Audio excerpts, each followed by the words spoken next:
ایک شخص تھا جس نے اپنے گھر کے کاروبار اور مصارف سے تنگ ہو کر ارادہ کیا کہ ترک دنیا کرے۔ اس کی ایک بیوی تھی۔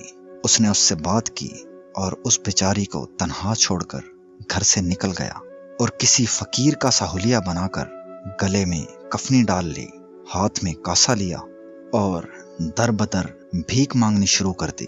جب کافی عرصہ اسی طرح گزر گیا تو ایک دن پھرتا پھرتا اسی بستی میں آ نکلا جہاں اس کی بیوی رہتی تھی۔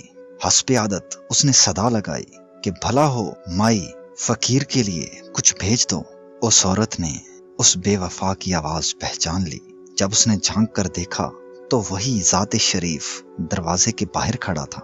خیر، اس عورت نے اسے تھوڑا سا آٹا دیا اور کہا کہ بابا جی، گو ہمارا تمہارا میاں بیوی کا رشتہ تو قطع ہو گیا، لیکن لاؤ تمہاری روٹی تو پکا کر دے دوں۔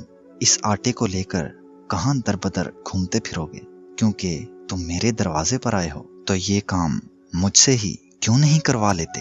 اس آدمی نے کہا، اچھا چلو تمہارا بھلا ہو، مگر سالن اور روٹی بنانے کا تمام سامان یعنی آٹا، دال، نمک، مرچ، لوٹا، کونڈا، توا، چولہا اور کچھ لکڑیاں، سب کچھ اشیاء میرے پاس موجود ہیں۔ تم یہ سامان لو اور مجھے پکا کر دے دو۔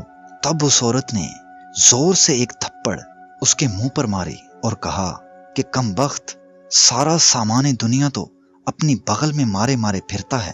کیا تمہارے لیے بیوی ہی دنیا تھی جس کو تم نے ترک کر دیا اور مجھ غریب کو چھوڑ کر تارک دنیا بن گیا؟